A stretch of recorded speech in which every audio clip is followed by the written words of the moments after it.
Privy to this crime, Congressman Lindbergh stepped up and said in 1921, "Under the Federal Reserve Act, panics are scientifically created. The present panic is the first scientifically created one, worked out as we figure a mathematical equation." However, the panic of 1920 was just a warm-up. From 1921 to 1929, the Fed again increased the money supply, resulting once again in extensive loans to the public and banks. There was also a fairly new type of loan called a margin loan in the stock market. Very simply, the margin loan allowed an investor to put down only 10% of a stock's price, with the other 90% being loaned through the broker. In other words, a person could own $1,000 worth of stock with only $100 down. This method was very popular in the roaring 1920s, as everyone seemed to be making money in the market. However, there was a catch to this loan. It could be called in at any time and had to be paid within 24 hours. This is termed a margin call, and the typical result of a margin call is the selling of the stock purchased with the loan. So, a few months before October in 1929, J.D. Rockefeller, Bernard Baruch, and other insiders quietly exited the market, and on October 24, 1929, the New York financiers who furnished the margin loans started calling them in masse. This sparked an instantaneous, massive sell-off in the market, for everyone had to cover the margin loans.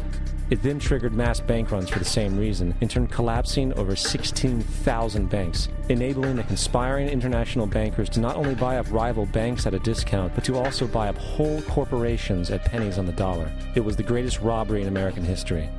But that didn't stop there. Rather than expanding the money supply in order to recover from this economic collapse, the Fed actually contracted it, fueling one of the largest depressions in history.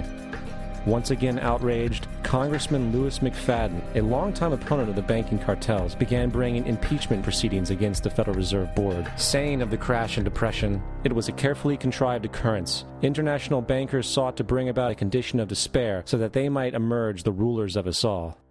Not surprisingly, and after 2 previous assassination attempts, McFadden was poisoned at a banquet before he could push for the impeachment.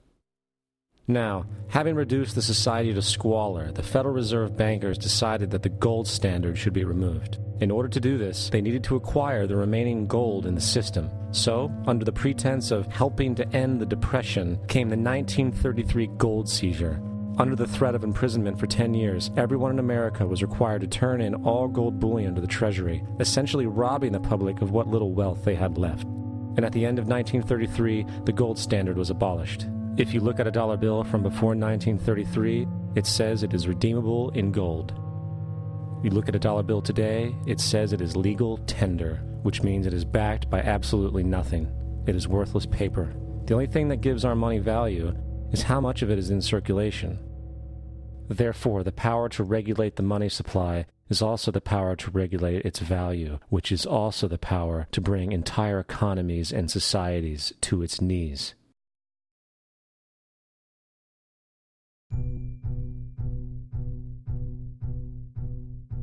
It's important to clearly understand, the Federal Reserve is a private corporation. It is about as Federal Express. It makes its own policies and is under virtually no regulation by the U.S. government. It is a private bank that loans all the currency at interest to the government, completely consistent with the fraudulent central banking model that the country sought to escape from when it declared independence in the American Revolutionary War. Now, going back to 1913, the Federal Reserve Act was not the only unconstitutional bill pushed through Congress. They also pushed the federal income tax. It's worthwhile to point out that the American public's ignorance towards the federal income tax is a testament to how dumbed down and oblivious the American population really is.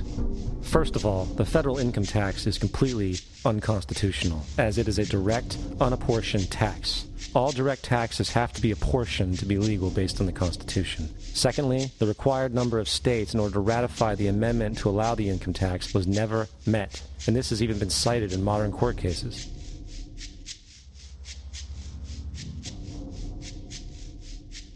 Third, at the present day, roughly 35% of the average worker's income is taken from them via this tax. That means you work 4 months out of the year to fulfill this tax obligation. And guess where that money goes? It goes to pay the interest on the currency being produced by the fraudulent Federal Reserve Bank, a system that does not have to exist at all. The money you make working 4 months out of the year goes almost literally into the pockets of the international bankers who own the private Federal Reserve Bank.